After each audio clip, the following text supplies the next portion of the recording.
Bismillahirrahmanirrahim. Assalamualaikum warahmatullahi wabarakatuh.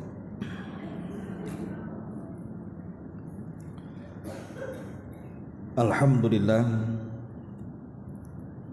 alhamdulillahi rabbil alamin. Wassalatu wassalamu ala ashrafil anbiya'i wal mursalin Muhammadin wa ala alihi wa sahbihi ajmain, amma ba'du. Alhamdulillah, di pagi ini kembali kita bisa duduk untuk bertalabul ilmi di Masjid Sukajadi. Tak lupa salawat serta salam kita hadiahkan kepada Rasul kita Nabi besar Muhammad sallallahu alaihi wa ala alihi wasallam.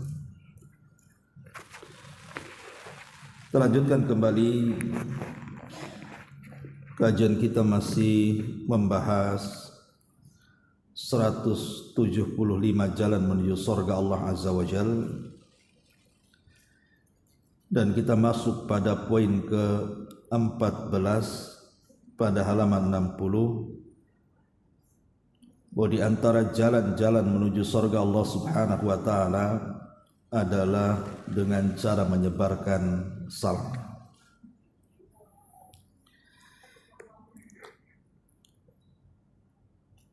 Di sini pengarang membawakan beberapa dalil, di antaranya adalah sabda Nabi sallallahu alaihi wasallam, "Inna awlan nasi billahi man bada'ahum bis salam." Sesungguhnya orang yang paling utama bagi Allah adalah orang yang memulai mereka dengan mengucapkan salam. Kemudian Rasulullah sallallahu alaihi wasallam bersabda, "Walladzi nafsi biyadi la tadkhulul jannata hatta tu'minu wa la tu'minu hatta tahabbu awala adullukum ala syai'in idza fa'altumuhu tahabbtum afshus salama bainakum." Demi zat yang jiwaku ada di tangannya, kata Rasul, kalian tidak akan pernah masuk surga sampai kalian benar-benar beriman. Kalian tidak akan benar-benar beriman sampai kalian saling mencintai. Maukah kalian kutunjukkan sesuatu amalan yang jika kalian lakukan niscaya kalian akan saling mencintai? Kata Nabi sallallahu alaihi wasallam, sebarkan salam di antara kalian. Kemudian Nabi sallallahu alaihi wasallam bersabda juga, "Ya ayyuhan nas, abshus salam wa at'imut ta'am wasilul arham wa sallu bil laili wan nasu niyam tadkhulul jannata bisalam." Wahai manusia, sebarkanlah salam, berikanlah makan kepada yang membutuhkan, sambunglah tali silaturahim, dan salatlah kalian pada waktu malam ketika manusia sedang tertidur. Kata Nabi sallallahu alaihi wasallam, niscaya kalian akan masuk surga dengan selamat. Kemudian dalil terakhir dari Imran ibn Husain radhiyallahu anhu, anna rajulan jaa ila Nabi sallallahu alaihi wasallam faqala, "Assalamu alaikum." Qala an-nabiy sallallahu alaihi wasallam, "Ashrun." Thumma jaa akharu faqala, "Assalamu alaikum wa rahmatullah." Faqala an-nabiy sallallahu alaihi wasallam, "Ishruna." Thumma jaa akhar faqala, "Assalamu alaikum wa rahmatullah wa barakatuh." Faqala an-nabiy sallallahu alaihi wasallam, "Thalathun." Dari Imran bin Husain bahwa seorang laki-laki datang kepada Rasul seraya berkata, "Assalamu alaikum." Nabi menjawab salam tersebut, lalu Rasul bersabda, dia dapat pahala 10. Lalu datang yang lainnya kemudian mengucapkan salam, Assalamualaikum warahmatullah. Rasul pun menjawab kemudian bersabda, yang ini dapat 20 pahala. Datang pula yang ketiga kemudian mengucapkan salam, Assalamualaikum warahmatullahi wabarakatuh. Rasul pun menjawab, maka Rasul bersabda, orang ini dapat 30 pahala. Perhatikanlah, semoga Allah merahmati dirimu. Keutamaan-keutamaan yang agung tersebut dan anugerah Allah yang mulia dalam keutamaan dan pahala, bagaimana menyebarkan salam. Salam merupakan salah satu sebab yang dapat memasukkan kita ke dalam surga. Sesungguhnya orang yang paling utama di sisi Allah dan paling dekat dengan kasih sayang Allah adalah orang yang memulai dengan salam. Betapa banyak dari kalangan kaum muslimin menyia-nyiakan keutamaan tersebut dan menyepelekannya, padahal keutamaannya sangat besar di sisi Allah. Oleh karena itulah, bersegeralah wahai kaum muslimin untuk memanfaatkan kesempatan-kesempatan yang agung ini.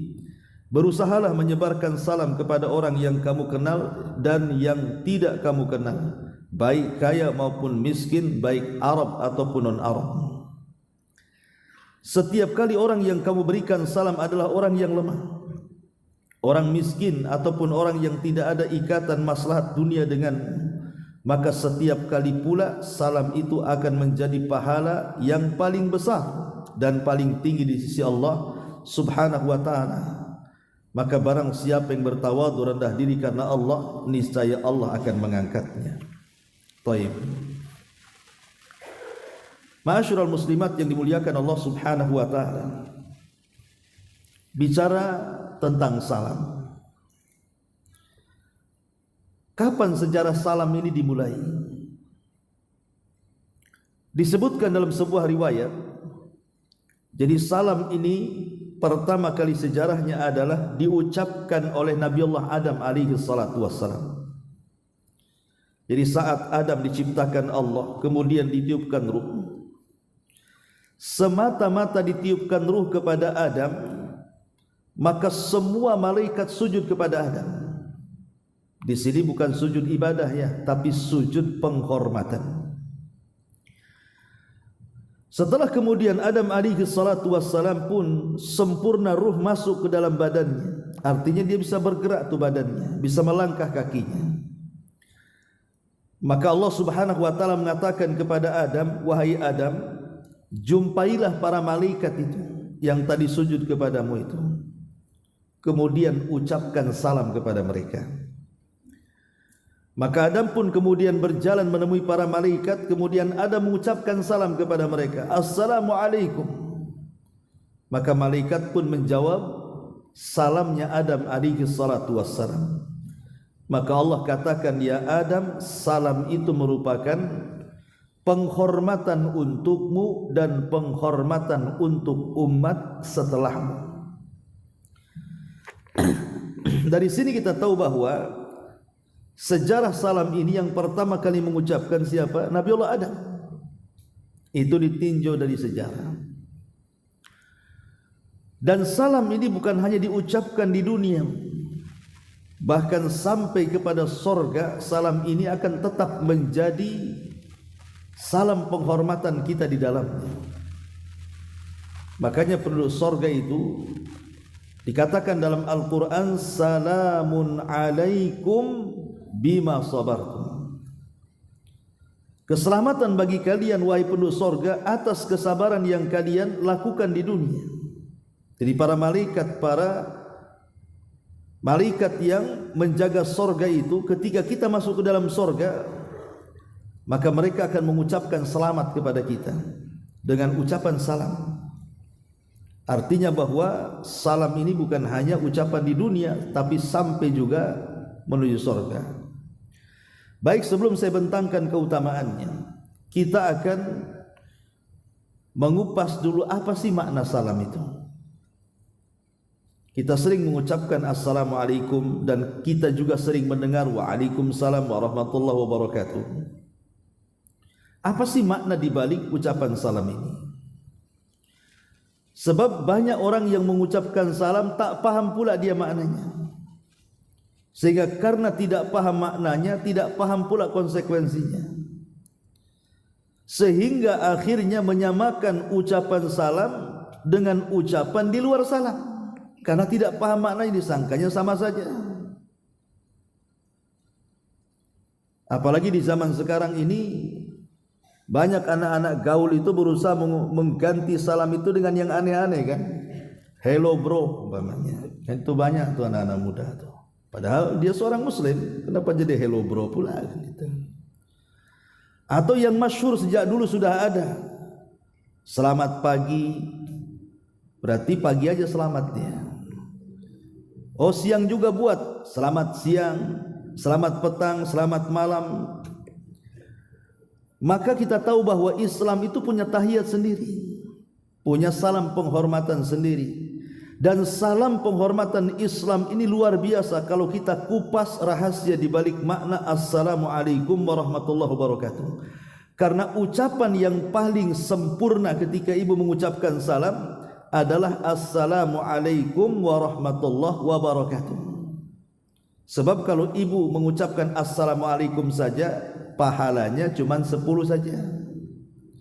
Kalau ibu tambah lagi Assalamualaikum warahmatullahi, pahalanya cuma 20. Tapi kalau ibu lengkapi Assalamualaikum warahmatullahi wabarakatuh, maka pahalanya menjadi 30. Lalu yang menjawab gimana? Sama juga yang menjawab. Cuman kalau menjawab itu kan beda dengan yang mengucapkan salam, Bu. Karena yang menjawab itu harus lebih sempurna. Jadi kalau saya ucapkan kepada ibu Assalamualaikum, maka ibu jawab Waalaikumsalam warahmatullah. Tapi kalau saya ucapkan salam kepada ibu Assalamualaikum warahmatullah, maka ibu jawab Waalaikumsalam warahmatullah wabarakatuh. Jadi yang menjawab harus lebih sempurna. Tapi kalau saya ucapkan Assalamualaikum warahmatullahi wabarakatuh, maka ibu pun menjawab dengan jawaban yang sama karena tidak ada kalimat setelah wabarakatuh. Berarti jawabannya Waalaikumsalam warahmatullahi wabarakatuh. Baik, kita kupas sedikit makna salam. Ketika kita mengucapkan salam, hakikatnya Bu, kita ini sedang berdoa kepada Allah Azza wa Jalla atau sedang tawasul. Tawasul dan tabarruk dengan nama Allah Subhanahu wa taala. Karena salam itu artinya satu di antara nama-nama Allah yang husna, yang baik. Jadi salam itu nama Allah. Jadi ketika kita mengucapkan salam, hakikatnya kita bertawassul dengan nama-namanya, bertawassul dengan sifat-sifatnya. Dan tawassul itu salah satu ibadah yang agung, ibadah yang luar biasa. Lah salam sendiri artinya keselamatan. Kalau rahmat itu artinya rahmat, ya kasih sayang. Kalau barokah itu artinya ya berkah. Tapi apa makna dibalik keselamatan, rahmat dan berkah di sini? Jadi kalau saya katakan Assalamualaikum, berarti semoga Allah Subhanahu wa taala melimpahkan keselamatan kepada kalian. Apa yang dimaksud selamat di sini? Ulama mengatakan bahwa yang dimaksud kalimat selamat di sini artinya adalah kita meminta kepada Allah Subhanahu wa taala agar orang yang kita salami itu selamat dunianya dan selamat akhiratnya. Selamat dunianya artinya selamat min syururin, dari setiap keburukan. Dan keburukan itu kan macam-macam, Bu. Umpamanya selamat untuk badan kita tidak sakit, selamat kepada usaha kita supaya tidak gulung tikar, selamat kepada keluarga kita supaya tidak bercerai-berai, selamat kepada usaha kita dan kehidupan kita supaya semua diselamatkan Allah Subhanahu wa taala. Kalau ibu punya rumah, ya selamat rumahnya tidak roboh. Kalau ibu punya kendaraan, ya selamat kendaraannya tidak mudah rusak. Kalau ibu punya tanah, ya selamat tanahnya supaya tidak diambil orang, tidak dirampas orang, tidak diklaim orang. Kalau ibu punya apa saja, punya harta selamat, tidak dicuri orang, tidak mudah rusak dan begitu seterusnya. Dan inilah yang kita hajatkan di dunia. Betapa banyak menyesal ibu beli kendaraan tahu-tahu mogok-mogokan kan itu. Ngapain saya beli kendaraan kalau sering mogok? Pamannya ibu baru beli kulkas, baru seminggu dipakai sudah nggak dingin, nggak selamat tuh kulkasnya. Ya. Jadi kalau ibu mendapatkan doa selamat itu kan beruntung bu, karena doa selamat itu yang kita cari. Apa sih yang kita cari itu? Kita ini dapat keselamatan. Kita sendiri, anak kita, orang tua, keluarga, harta, benda, kehidupan, kan kita ingin selamat. Lah ini makna salam artinya. Belum lagi di akhirat, selamat dari azab, selamat dari neraka, selamat dari siksa, dan masuk ke dalam surga. Jadi sedemikian dalamnya kalimat salam ketika kita mengucapkan kalimat assalamualaikum. Karena banyak orang yang tidak selamat, tidak senang hidupnya, tidak tenang hidupnya. Tapi betapa banyak orang yang mendapatkan ketenangan hidup dan keselamatan itu karena selamat segalanya. Orang mau operasi, ya, kan pengennya selamat supaya jangan mati. Betapa banyak orang yang gagal operasi akhirnya meninggal dunia. Orang ingin usaha, pengennya kan selamat, usahanya itu maju. Tapi betapa banyak orang yang usaha tidak selamat, akhirnya gulung tikar dan macam-macam. Jadi sedalam itu ucapan kalimat salam itu, maka jangan remehkan kalimat assalamualaikum. Ini yang pertama.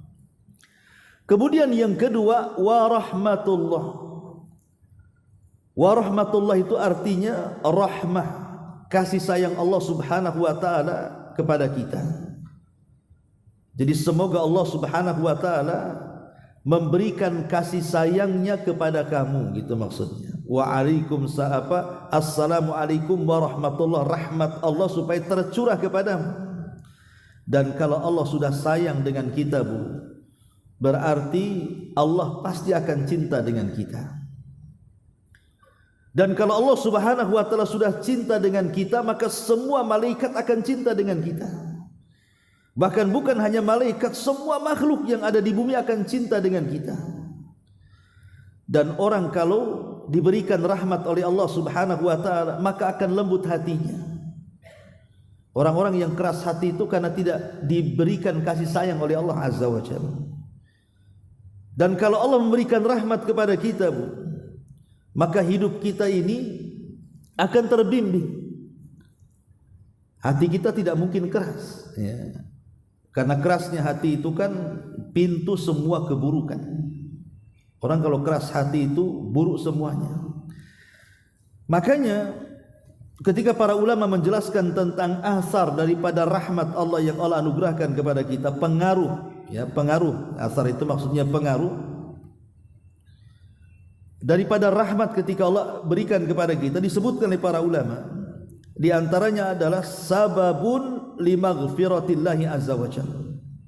Jadi kalau Allah sudah sayang dengan kita, artinya kita mendapatkan kasih sayang Allah, maka itu sebab terbesar kita mendapatkan ampunan. Jadi dosa-dosa kita itu akan rontok, Allah akan ampuni dengan rahmatnya. Kemudian juga kalau kita sudah disayangi Allah subhanahu wa ta'ala, maka ini salah satu sebab kita dimudahkan jalannya ke surga Allah subhanahu wa ta'ala. Karena dahulu bu, di zaman Bani Israel, ada satu kisah bahwa ada orang yang meninggal dari umat-umat terdahulu, kemudian diberdirikan di pintu surga. Diberdirikan di pintu surga. Kemudian setelah berdiri pintu surga, Allah katakan, udkhulil jannah birahmati, masuk kau ke dalam surga dengan rahmatku. Laki-laki ini mengatakan, ya tidak maulah, saya ini tidak punya dosa katanya. Sejak kecil sampai tua, sampai meninggal aku ibadah terus, aku tidak pernah punya dosa. Lain kalau seandainya ada orang yang punya dosa, kau ampuni, kau masukkan ke dalam surgamu dengan rahmatku, wajar. Loh, saya tidak punya dosa kok. Maka masukkan aku ke dalam surgamu dengan amalanku. Jadi dia minta masuk surga itu dengan amalannya, bukan dengan rahmat Allah. Akhirnya Allah Subhanahu wa taala katakan kepada orang ini, baik, kalau engkau ingin masuk surga dengan rahmatmu, dengan amalmu bukan dengan rahmatku, kata Allah, hitung berapa amal. Akhirnya dihitunglah pahalanya, amal yang sudah dilakukan sejak dia beramal sampai dia mati.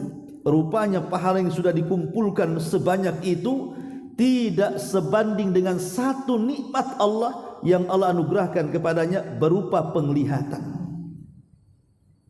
Maka karena dia takut tidak akan masuk surga, akhirnya dia bicara dengan Allah dan mengatakan, kalau begitu ya Rabb, masukkan aku dengan rahmatmu, katanya. Karena takut gak masuk surga kan gitu. Makanya ketika Nabi SAW ditanya, apakah semua manusia masuk surga karena rahmat Allah? Kata Rasul, ya, termasuk engkau wahai Rasul, termasuk aku. Jadi lihat bagaimana rahmat itu menyebabkan kita mudah masuk surga. Jadi kalau seandainya kita didoakan oleh saudara kita, wa rahmatullah, semoga Allah melimpahkan rahmatnya kepadamu, maka ini doa yang luar biasa. Sama dengan seolah-olah semoga dosa-dosamu diampuni, semoga engkau dimasukkan ke dalam surga, kan begitu artinya jadinya. Lebih daripada itu, kalau Allah berikan anugerah perasaan sayang dan kasih kita, maka itu pun akan ditularkan kepada yang lain. Akhirnya kita sayang dengan keluarga, sayang dengan orang tua, sayang dengan anak-anak, dan begitu seterusnya. Itulah diantara pengaruh daripada rahmat. Dan yang terakhir, wa barakatuh. Kalimat berkah ini, Bu, artinya luzumul khairi wastiqrar.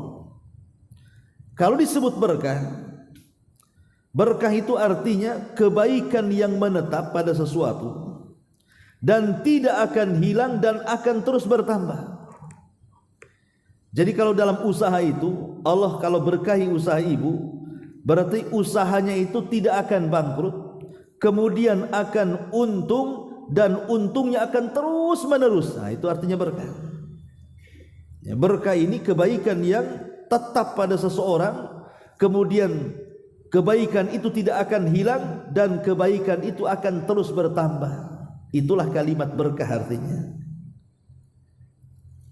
Lah, seseorang itu hajat kepada berkah itu luar biasa. Karena apapun kalau tidak diberkahi itu, Bu, yang banyak itu akan menjadi sedikit. Makanya ada istilah di masyarakat itu, nggak apa-apalah hasilnya sedikit, yang penting berkah itu lebih baik dibandingkan banyak tapi tak berkah. Kalimat ini ya benar juga. Karena yang namanya berkah itu pasti akan mencukupi segalanya. Walaupun tampaknya itu di mata orang sedikit, tapi di sisi Allah Maha Kuasa untuk mencukupinya. Ma'asyiral muslimat yang dimuliakan Allah Azza wa Jalla. Makanya Nabi SAW setiap pagi mendoakan umatnya dengan keberkahan, kan? Allahumma barik li ummati fi bukuriha. Ya Allah, berkahi umatku di waktu paginya. Karena memang kita berhajat dengan berkah. Kalau hidup ini penuh dengan berkah, Bu, maka semua akan baik-baik saja. Tidak mungkin ada masalah. Keluarga berkah umpamanya, tidak mungkin ada kecekcokan di dalamnya. Harta berkah, tidak mungkin hilang harta itu. Apapun yang ditempeli berkah, pasti di dalamnya ada kebaikan. Bahkan kebaikan itu tidak akan hilang, bahkan bertambah lagi. Jadi sedemikian dalam ucapkan salam ini, maka jangan bakhil mengucapkan salam. Karena kata Nabi SAW, sebakhil-bakhilnya orang itu adalah orang yang tidak mau mengucapkan salam. Jadi kalau seandainya nih, ibu punya tetangga pinjam uangnya tak dikasih, itu kita katakan bakhil, kan itu. Mau pinjam gak dikasih, bakhil kali katanya. Ataupun mamanya seseorang minta kembali ketika membeli sesuatu, kembalinya tak banyak sebenarnya, mungkin 1.000, 2.000, tapi tetap ibu tunggu tuh. Apa kata pedagangnya? Bakhil kali orang, 1.000 aja nggak dikasih gitu. Kan macam-macam istilah bakhil di masyarakat. Tapi hakikat bakhil itu bukan itu, kata Nabi. Hakikat bakhil itu orang yang tidak mau mengucapkan salam, Bu. Jadi kalau ibu punya kawan, kemudian bertandang ke rumah ibu, main nyelonong nggak ada salam, Bu, bilang aja bakhil kamu ini orang bakhil katanya. Enggak kok, saya suka raktir. Bukan itu ya. Jadi sebakhil-bakhilnya orang bakhil kata Rasul adalah orang yang tidak mengucapkan salam. Yang jadi keanehan di masyarakat ini Bu, kadang-kadang gini Bu ya, ibu kalau ketemu umpamanya keluarga orang, entah suami orang, entah apa gitu kan, kadang-kadang ramah kan Bu, Assalamualaikum Pak, itu suami orang tuh. Tapi kalau sama suaminya sendiri tak pula ibu mengucapkan salam tuh, kan aneh kan ya Bu ya. Jadi suami orang didoakan selamat, coba bayangkan, didoakan rahmat, didoakan berkah, itu suami orang tuh. Lah suami sendiri nggak pernah ibu doakan, lain kan aneh juga tuh. Atau ibu kalau bertamu sama rumah orang, ibu mengucapkan salam kan, sambil ngetuk-ngetuk pintu itu, Assalamualaikum, coba bayangkan. Rumah orang ibu doakan, ibu pulang ke rumah tak pula ibu mengucapkan salam. Kan aneh, rumah orang didoakan, rumah sendiri tak didoakan. Justru sebenarnya rumah sendiri itu yang harus banyak didoakan. Jadi kalau ibu pulang dari pengajian, walaupun di rumah nggak ada siapa-siapa, tidak ada masalah Bu. Lengkapi doanya, Assalamualaikum warahmatullahi wabarakatuh. Masuk, Bismillah.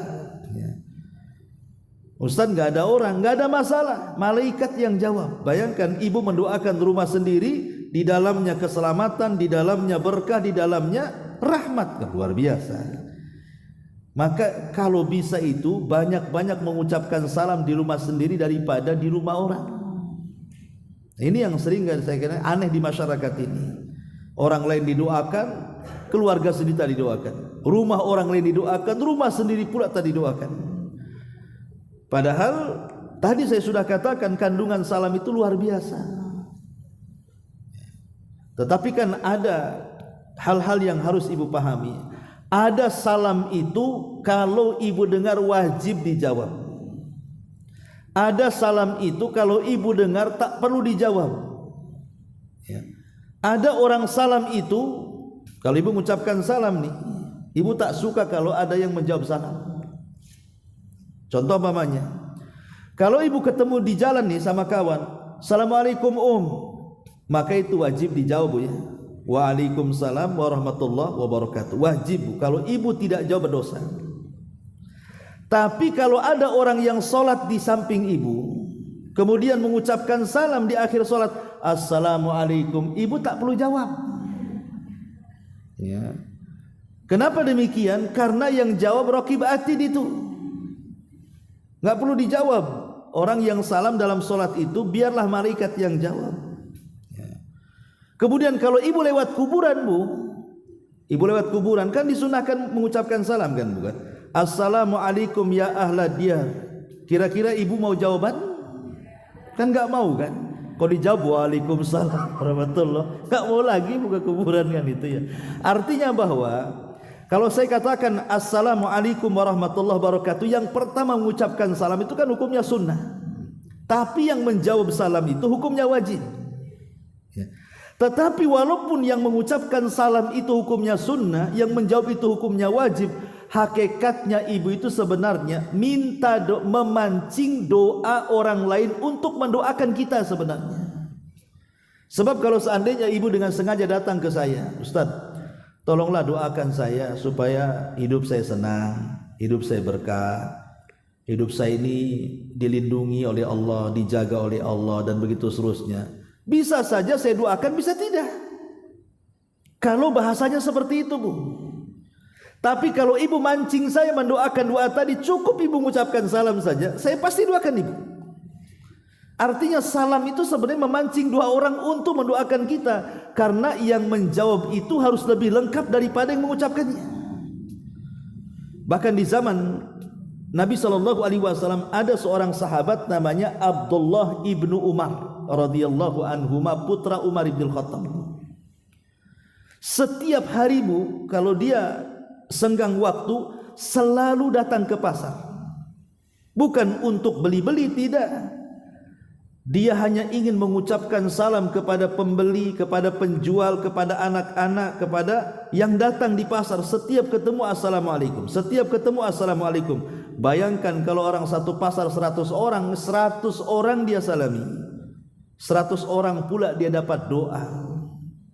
Kira-kira kalau dipraktekkan sama ibu nih, coba ibu ke pasar, jangan belanja, ketemu orang baik kenal nggak kenal, assalamualaikum, nah, ketemu assalamualaikum, besoknya gitu juga. Kira-kira dianggap gila atau waras, Bu? Ngapain lah orang ini ke pasar tiap hari hanya untuk. Tapi itulah para sahabat seperti itu, nggak peduli mau orang nganggap apa, nggak ada masalah. Ibnu Umar itu hanya sampai ketika ditanya, Ibnu Umar, kenapa kau bolak-balik masuk pasar tapi kau tidak belanja, katanya. Kata Abdullah ibn Umar radhiyallahu, aku hanya ingin mencari kebaikan di dalam pasar, katanya. Minta doa orang. Jadi ketika kita mengucapkan salam itu hakikatnya orang kita sedang mancing orang mendoakan kita. Makanya dalam Islam itu walaupun hanya terhalang satu tembok sekalipun, pamannya kita sudah ketemu tadi di teras tuh, assalamualaikum tahu dia masuk ke masjid keluar lagi, maka itu sudah dianjurkan mengucapkan salam lagi. Kucing-kucingan berdua aja lah, Bu. Assalamualaikum, ketemu tembok assalamualaikum, kan itu. Karena memang salam ini adalah tahiyat kita kaum muslimin, bahkan tahiyatnya para nabi dan tahiyatnya penduduk surga. Maka jangan sia-siakan untuk mengucapkan salam. Ma'asyiral muslimat yang dimuliakan Allah Azza wa Jalla, kita masuk kepada faedahnya. Apa sih faedahnya? Kenapa kita kemudian sangat dianjurkan mengucapkan salam ini? Pertama, faedah salam ini, Bu. Ya. Pertama adalah menanamkan kecintaan. Jadi salam ini adalah kalimat yang menanamkan kecintaan sesama kita kaum muslimin dan menghilangkan kedengkian sesama kita kaum muslimin. Dan itu disebutkan dalam hadis yang dicantumkan pengarang di sini, kan. Apa kata Nabi sallallahu alaihi wasallam? Walladzi nafsi biyadi la tadkhulul jannata hatta tu'minu wa la tu'minu hatta tahabu.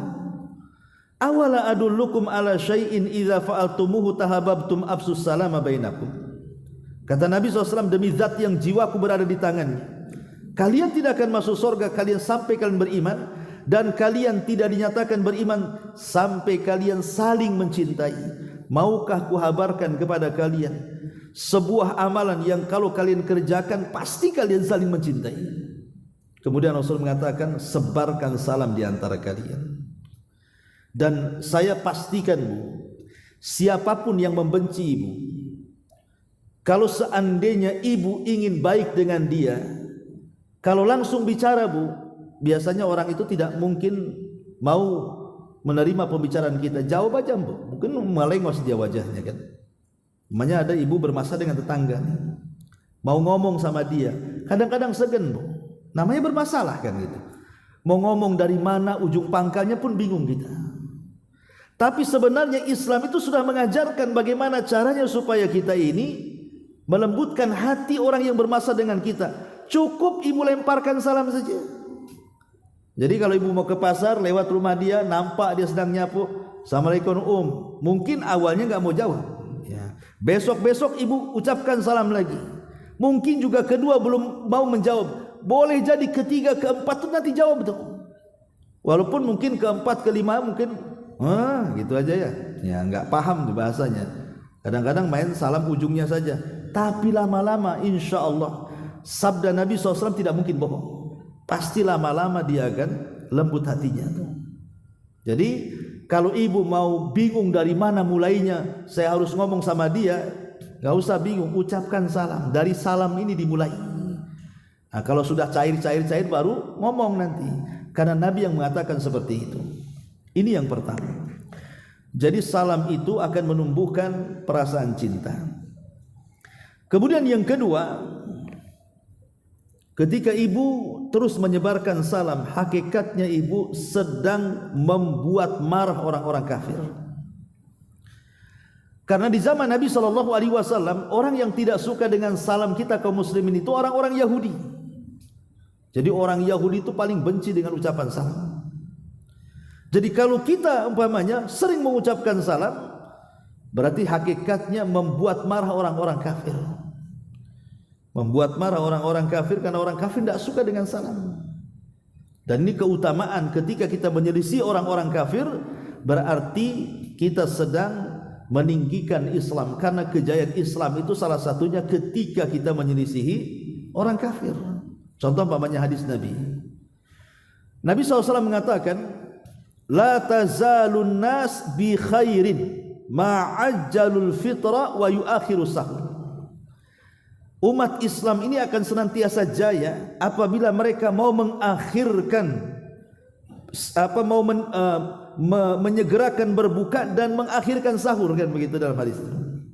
Sekarang pertanyaannya, apa kaitan kejayaan umat dengan menyegerakan berbuka dan mengakhirkan sahur? Ini kan soal makan. Masa makan aja bisa jaya Islam, ya? Bukan masalah makan buka atau makan sahurnya, tapi dengan menyegerakan berbuka dan mengakhirkan sahur, di balik itu ada penyelisihan terhadap orang kafir. Karena orang-orang Nasrani mereka puasa juga, tapi bukanya malam-malam. Maka jangan sampai kemudian kita menyerupai mereka, kalau tung maghrib langsung buka, karena mereka bukanya setelah maghrib, gitu maksudnya. Begitu juga ketika sahur. Kenapa kita kemudian ketika puasa sahur? Karena menyelisih ahli kitab juga. Karena mereka itu puasa tapi tak sahur, kita puasa sahur. Berarti bukan masalah makannya. Kenapa Islam itu jaya? Karena ada penyelisihan di situ. Penyelisihan dengan orang kafir, gitu maksudnya. Atau contoh yang lain lah. Nabi SAW pernah bertanya kepada para sahabat tentang uban kepala. Kata Rasul, macam mana pendapat kalian orang-orang Yahudi itu dengan uban-uban mereka? Maka sahabat mengatakan, Rasul, mereka membiarkan saja, memutih begitu saja. Maka Rasul selisihi mereka. Warnai rambut-rambut kalian, tapi hindari warna hitam, kata Rasul. Ini kan Rasul menyuruh menyelisih, kan? Warnai rambut kalian, tapi hindari warna hitam. Boleh kita menyemir rambut, tapi jangan warna hitam. Sebab kalau warna hitam itu nanti akan melupakan kalau ibu itu sudah tua, jadinya si muda terus, kan. Padahal tua itu salah satu pelajaran bagi kita supaya kita semakin mawas diri. Oh, saya sudah tua, harus banyak beramal dan begitu seterusnya. Loh, kalau enggak dapat ciri-ciri tuanya kan enggak merasa tua jadinya.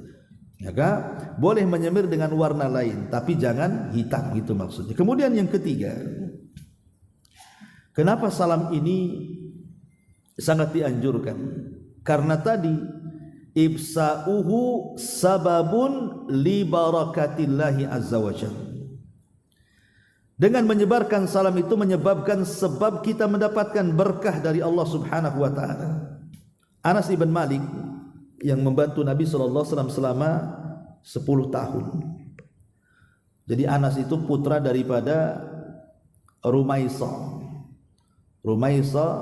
bintu Milhan. Jadi ketika Rasul hijrah ke Madinah, Rumaisah ini kan belum punya anak kecuali satu, namanya Anas bin Malik.